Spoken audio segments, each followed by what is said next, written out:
Friends, सो आज हम लोग पढ़ेंगे ग्रामर। ग्रामर के अंतर्गत हम लोग देखेंगे कि लेटर का निर्माण कैसे हुआ, वर्ड का निर्माण कैसे हुआ, सेंटेंस का निर्माण कैसे हुआ। तो चलिए हम लोग देखते हैं। कृपया वीडियो को अंत तक देखें। तो चलिए देखते हैं हम लोग। पहले ग्रामर की डिफिनीशन देख लेंगे हम लोग। ग्रामर की डिफिनीशन क्या है? वह प्रक्रिया जिससे किसी भी भाषा के बारे में शुद्ध शुद्ध लिखना, पढ़ना, बोलना आदि का ज्ञान ही ग्रामर कहलाता है, व्याकरण कहलाता है। इसका डिफिनीशन इंग्लिश में देख लेते हैं। The process which expresses correct speaking, writing, reading of any language is called grammar. अब हम लोग देखते हैं लेटर, अक्षर या ध्वनि या वर्ण, इसको तीनों नामों से जाना जाता है। इसका हम लोग डिफिनीशन देखते हैं। The smallest unit of any language is called letter. English में कुल 26 लेटर होते हैं, जिनमें से कुछ वावेल होते हैं और कुछ कॉन्सोनेंट होते हैं। तो चलिए हम लोग देखते हैं काइंड्स ऑफ लेटर। अंग्रेजी में अक्षर दो प्रकार के होते हैं। पहला vowel letter. The letter which is free to give its pronunciation is called vowel letter. वह अक्षर जो अपना उच्चारण देने के लिए स्वतंत्र होता है वह स्वर वर्ण कहलाता है। एग्जाम्पल देखते हैं। ए, ई, आई, ओ, यू, ये 5 हमारे क्या है? वावेल लेटर हैं। दूसरा क्या है? कॉन्फोनेंट लेटर। कॉन्फोनेंट की डिफिनीशन क्या है? The letter which is depend on vowel letter to give its pronunciation is called consonant letter. इसको हिंदी में कैसे डिफाइन करेंगे? इसको हिंदी में डिफाइन ऐसे कर सकते हैं हम लोग।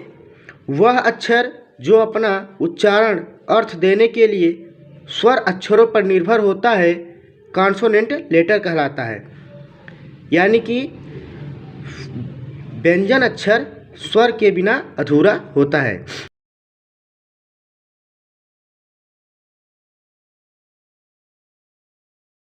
वर्ड। अब हम लोग वर्ड की डिफिनीशन देखते हैं। अब अक्षरों का समूह क्या कहलाता है? शब्द। शब्दों का समूह क्या कहलाता है? वाक्य। तो चलिए देखते हैं। अक्षरों का वह समूह जिसका अर्थ प्रकट हो, जिसका अर्थ प्रकट हो, वर्ड कहलाता है। अक्षरों का वह समूह जिसका पूर्ण अर्थ प्रकट हो, शब्द कहलाता है, वर्ड कहलाता है। Definition. A group of letters which gives complete meaning is called word.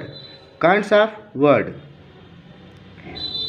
शब्द मुख्यतः 4 प्रकार का होता है। 4 टाइप्स ऑफ वर्ड। पहला क्या है? Meaningful word, synonym word, antonym word, useless word. Meaningful word जिसका पूर्ण अर्थ निकले, समानार्थक शब्द, विपरीतार्थक शब्द जिसका कोई अर्थ ही न हो, यूजलेस। मीनिंगफुल वर्ड वह शब्द जिसका पूर्ण अर्थ प्रकट हो, मीनिंगफुल वर्ड कहलाता है। वह शब्द जिसका पूर्ण अर्थ प्रकट हो, मीनिंगफुल वर्ड कहलाता है। इसकी इंग्लिश में डिफिनीशन देख लेंगे। The word which gives complete meaning is called meaningful word. जैसे बॉय, गर्ल। दूसरा क्या है? Synonym word. इसमें क्या होता है? सिनोनिम, एंटोनिम, वैसा शब्द जो समान अर्थ दे। Synonym word. The word which gives same meaning is called synonym word. Example क्या है? स्काई, हेवन, आकाश। स्काई माने भी आकाश, हेवन माने भी आकाश, बॉय माने लड़का, लेट माने लड़का, अचीव माने पहुंचना, अराइव माने पहुंचना। गेन नहीं होगा, गेन माने प्राप्त करना होता है। Antonym word. The word which gives opposite word is called antonym word. Antonym का क्या मतलब होता है? वह शब्द जो उल्टा अर्थ दे उसे एंटोनिम वर्ड। इसका हिंदी नाम क्या होता है? विपरीतार्थक शब्द, अपोजिट दो दे। वह शब्द जो विपरीत अर्थ दे वह एंटोनिम वर्ड कहलाता है। एग्जाम्पल देख लेंगे। कम का गो, मैन का ओमेन, गर्ल का बॉय, कुत्ता का कुत्ती, हेन कुक। आगे देखते हैं हम लोग। Useless word. The word which gives no meaning is called useless word. वह शब्द जिसका कोई अर्थ न निकले वह यूजलेस वर्ड कहलाता है। एग्जाम्पल AGIL, इसका कोई अर्थ नहीं निकल रहा है। EUMBCD, कुछ भी लीजिए जिसका कोई अर्थ न निकले वह क्या है, यूजलेस वर्ड कहलाता है। अब हम लोग देखेंगे वाक्य। वाक्य का निर्माण कैसे हुआ, फिर पहले अक्षर देखते हैं, अक्षर का निर्माण कैसे हुआ, फिर शब्द का निर्माण कैसे हुआ, अब वाक्य का निर्माण देखेंगे कैसे हुआ। शब्दों का वह समूह जिसका पूर्ण अर्थ प्रकट हो सेंटेंस कहलाता है, वाक्य कहलाता है। इंग्लिश में क्या होता है इसका definition, the group of words which makes complete sense is called sentence. Example, you are my best friend, you are hungry, you are doctor, कुछ भी एग्जाम्पल ले लीजिए जो सेंटेंस बन जाए। The group of words makes complete sense is called sentence.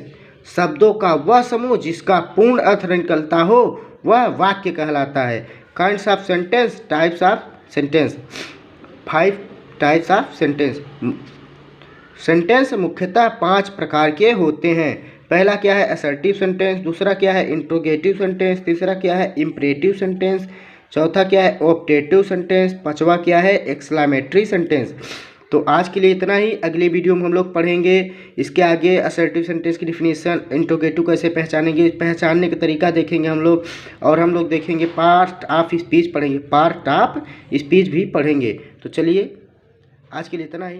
Thank you so much.